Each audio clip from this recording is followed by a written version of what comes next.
सुखवी पूजा जी भी आई हुई है, श्रीमती रेणु राठी जी भी है, श्रीमती रेणु भी है, रंजना जी भी है और सुषमा जी भी है। बहुत सुंदर साथ है, कहीं नहीं जाइए, बहुत अच्छे अच्छे भजन आपको सुनने मिलेंगे।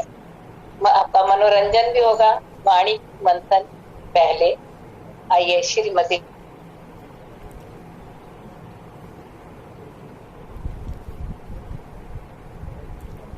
बोलो श्री प्राणनाथ प्यारे की जय, बोलिए श्री सतगुरु महाराज की जय। प्रथम लागू दो चरण को, धनिये न छोड़ाइयो खिन, लाख तली लालेड़िया मेरे जीव के एही जीवन, मेरे जीव के एही जीवन।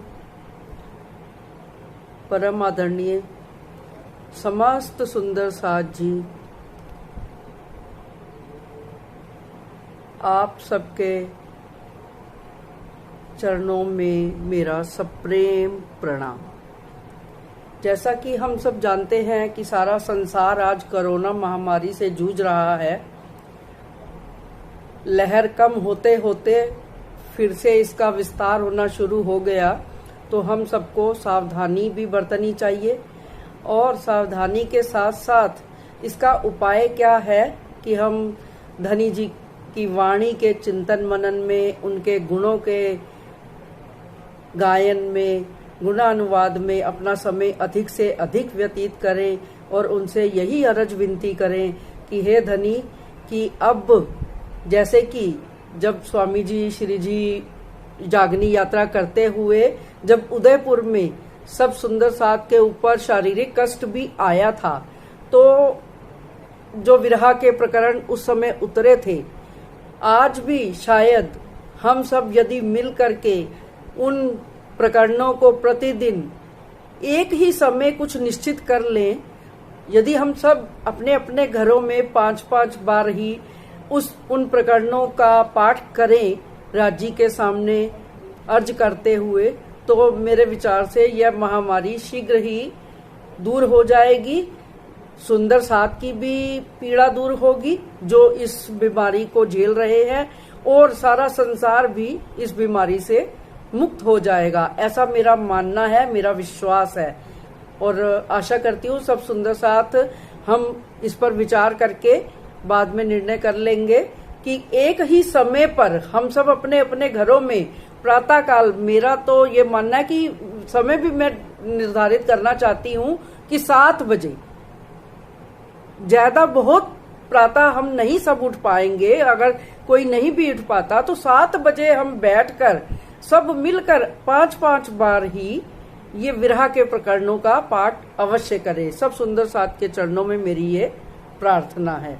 तो चलिए आज हम धनी जी के गुणों को ही याद करते हैं कि धनी जी कितने मेहरबान हैं, किस तरह से उन्होंने इस संसार में आकर अपनी ब्रह्मात्माओं को इस भवसागर में डूबने से पहले ही इतनी कृपा अपने हृदय में ले ली, इतनी कृपा कर दी कि इतने गुण यहाँ पर हमारे लिए प्रकट कर दिए, सारी निशानियां प्रकट कर दी, सारे संसार के धर्म ग्रंथों में लिखवा दिया, सारी गवाहियां हमारे सामने प्रकट कर दी कि जो ब्रह्मात्माएं आए, उनकी ब्रह्म प्रियाएं, जो उनकी अर्धांगिनियां हैं, उनकी आत्म स्वरूपा हैं, आनंद स्वरूपा हैं, वो इस दुख के संसार में भूल करके किसी और को अपना इष्ट ना बना बैठे, इसलिए उन्होंने ऐसा किया। तो प्रकरण संख्या 100 है किरंतन वाणी। धनी एते गुण तेरे देख के, क्यों भई हृदय की अंध, कई साखे साहदियां ले ले, याही में रही फंद। वैसे तो संपूर्ण कुलजम स्वरूप की वाणी ही आत्म जागृति के लिए ही अवतरित हुई है। श्री जी ने सबसे बड़ा मेहर, सबसे बड़ी कृपा धाम धनी ने महामती जी के धाम हृदय में बैठकर यही हम सब सुंदर साथ पर की कि ये वाणी जो अवतरित करवा दी, ताकि जिन जीवों पर बैठकर ब्रह्मात्माएं खेल देख रही हैं, वो जीव भी जागृत होकर आत्मस्वरूप हो जाएं, और जो आत्माएं हैं वो इस संसार में भटके ना। इसीलिए महामती जी क्या कह रहे हैं कि हे धामधनी, हे मेरे पिया जी, मैं आपके इन अनंत गुणों को देखकर समझा तो है, किंतु अपनी अंतर्दृष्टि की कमी होने के कारण आपके स्वरूप की पहचान ना कर पाई। मुझे इस बात पर बहुत आश्चर्य हो रहा है कि आपने तो इतने प्रकार से मुझे समझाया, इतनी साक्षियां दी, फिर भी मैं इस जो है जटिल माया भी तो बड़ी फंद वाली है, अपने फंदे में फंसा ही लेती है। इन साक्षियों को देखने के बावजूद भी मैं इन माया के फंद में कैसे फंसी रह गई, इस बात का आश्चर्य कर रही हैं। ये आश्चर्य इंद्रावती जी अपने लिए नहीं कह रही हैं, वो तो पहचान गई। उन्होंने तो अपने हृदय में धामधनी को भी बसा लिया। अपने माध्यम से वो हम सब ब्रह्मात्माओं को जागृत करना चाहती हैं कि हमें इस चंचल चतुर चपल जो माया के पहले प्रकरण में लक्षण बता दिए, उनके उस माया के फंदे में नहीं आना है। कई साखे लई धनी की, कई साखे लई फुरमान, कई साखे लई शास्त्रन की, अंतस्करण में आन। महामती जी कहती हैं कि मैंने शास्त्रों से, पुराणों से, कुरान से अनेक प्रकार की साक्षियां ले ली, अपने धनी जी की पहचान कर ली, अंतस्करण में आन, अपने हृदय से, अंतर आत्म से मैंने उनकी पहचान कर ली। कई साखे गुण मुख कह उमर खोई मैं सब, अजो आत्म खड़ी ना हुई क्यों पुकारूं मैं अब। आगे इंद्रावती जी क्या कह रही हैं कि इन साक्षियों को लेने के बाद भी फिर मैंने क्या किया, आपके गुणों का अनुवाद करने में ही अपनी उम्र को खो दिया, अपनी उम्र व्यर्थ कर दी। क्योंकि मुझे तो पंच वासनाओं के माध्यम से भी गवाही मिली कि आप ही मेरे धनी हैं, सभी देवी देवताओं के माध्यम से भी गवाहियां मिली कि आप ही सारे संसार के स्वामी हैं। इसलिए जब मूल की पहचान हो जाए, तो जिस तरह से हम एक वृक्ष होता है तो उसकी जड़ में पानी देते हैं, उनकी पत्ती, एक एक पत्ते को पानी अपने आप पहुंच जाता है, उसी तरह यदि हम अपने प्राण प्रियतम धामधनी को अपने हृदय में बसा लें और उन्हीं की ही बंदगी में, उन्हीं के ही इश्क को जानकर 25 पक्षों का ध्यान में रमण करते रहें, तो हम माया के फंद में कभी भी नहीं फंस सकते। क्यों अभी भी इंद्रावती जी कह रही हैं कि अजो आत्म क्यों ना खड़ी हुई। इतनी मेहरबानियों को, इतने गुणों को देखकर, हे साथ जी, वो कहना तो सुंदर साथ को ही चाह रहे हैं ना, जगाना किसको है। इंद्रावती जी तो जागृत है, जो स्वयं जागृत होता है वो ही दूसरे को जगा सकता है, क्योंकि उन्होंने ही अब जागृत करने के लिए ही कह रहे हैं कि हे मेरी आत्म, अब तो उनके गुणों की पहचान कर ले। इसलिए जागृत होकर अपने धनी के चरणों में अपना सर्वस्व समर्पित कर दो। अब दिन बाकी कछु ना रहे, सो भी दिखाई तुम सरत, क्यों मुख उठाऊं आगू तुम, चरणों लागू जिन बखत।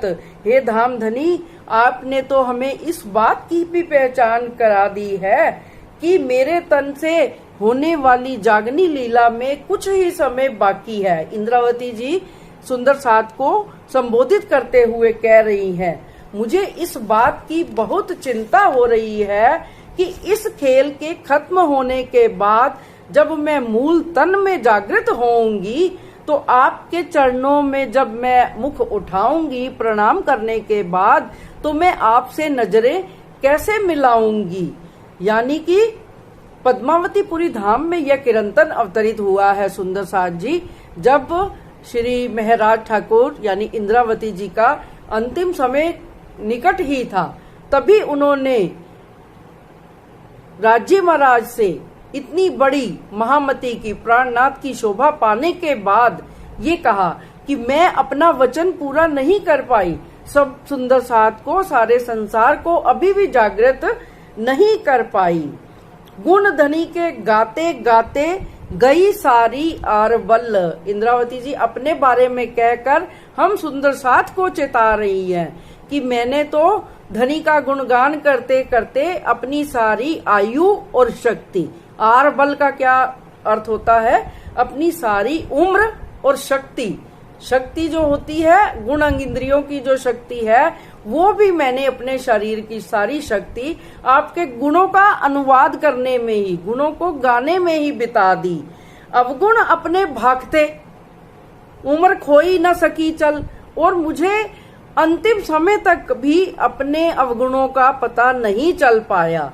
मैं कहती रही कि मेरे में बहुत अवगुण हैं, लेकिन उनको समाप्त करके गुणों को आपके मैं अपना ना सकी, इसलिए उम्र मेरी अब बीत चली, मैं उन गुणों के मार्ग पर, आपके गुणों को अपनाने के मार्ग पर चल नहीं सकी।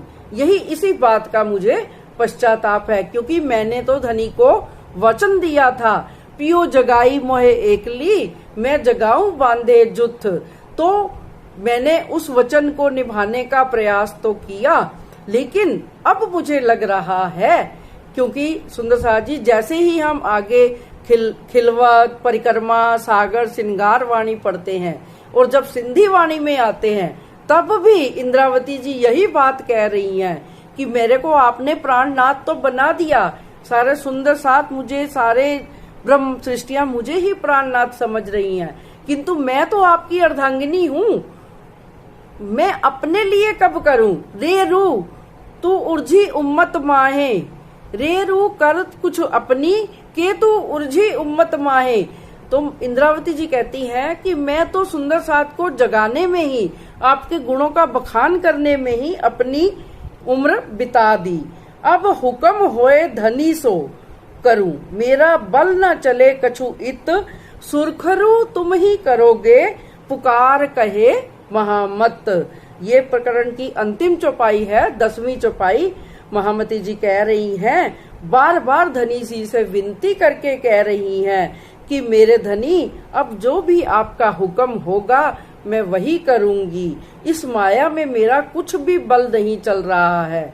यही स्थिति आज हम सबकी भी हो रही है, क्योंकि इस महामारी ने सारे संसार को ही निर्बल कर दिया है, और हम चाहते हैं कि अगर हम ब्रह्मात्माएं हैं तो हम सारे संसार को भी बल प्रदान करें, अपनी आत्मबल के आधार पर अपने धनी की पहचान करा के सारे संसार को भी आत्मबल प्रदान करें।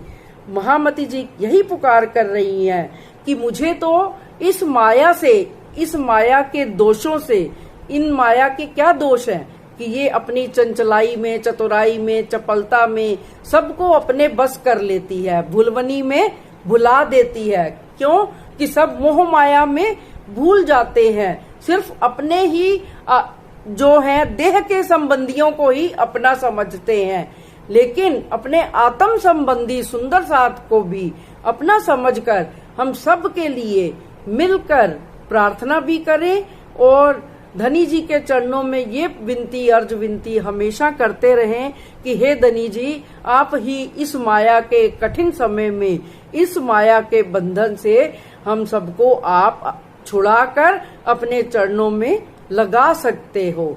महामती जी का ये कथन जो है आत्म जागृति के लिए ही है कि हम सुंदर साथ इस कठिन समय में माया में ना डूबे। माया, क्योंकि बार बार उन्होंने कहा है, लागोगे जो दुख को तो दुख तुमको लागसी, याद करो निज सुख को तो दुख तुमसे भागसी। तो हमारे निज सुख क्या है? वो 25 पक्ष हैं हमारे निज सुख, जहाँ हम धनी धाम के चरणों में बैठकर उनके दिल के पर्दे पर ये खेल देख रहे हैं और अपने आप को इस माया में अनुभव कर रहे हैं। तो अब धनी ने जब पहचान करा दी है तो क्यों ना हम जागृत होकर ध्यान द्वारा ही अपने उन 25 पक्षों के सुखों को, फूलबाग के, नूरबाग के, पश्चिम की चौगान के, पूर्व में सातों घाटों के सुखों को, 7 वनों के सुखों को, पुखराज पहाड़ के सुखों को, माणिक पहाड़, होज को सर, जमुना जी के अनंत लहरों की जो आनंद की ध्वनियां हैं, जो परम धाम को अति संगीतमय बना देती हैं, अति सुगंधित वातावरण बना देती हैं, उस वातावरण को स्वयं को उस वातावरण में अनुभव करते हुए ऐसी प्रार्थना करें राज्य से कि ये संसार भी परम धाम मई हो जाए, इस संसार में भी आनंद ही आनंद की वर्षा होने लगे। प्रणाम जी। इन्हीं शब्दों के साथ धनी जी के चरणों में अर्जी करते हुए मैं आप सब सुंदर साथ के चरणों में प्रणाम करती हूँ और राज्य महाराज से विनती कि यह कठिन समय शीघ्र ही शीघ्र अति शीघ्र समाप्त हो। हम फिर से मंदिर में आकर वितक श्रवण करें, सत्संग श्रवण करें, चर्चा श्रवण करें और आनंद का अनुभव करें। बोलिए श्री प्राणनाथ प्यारे की जय। बोलिए श्री सतगुरु महाराज की जय।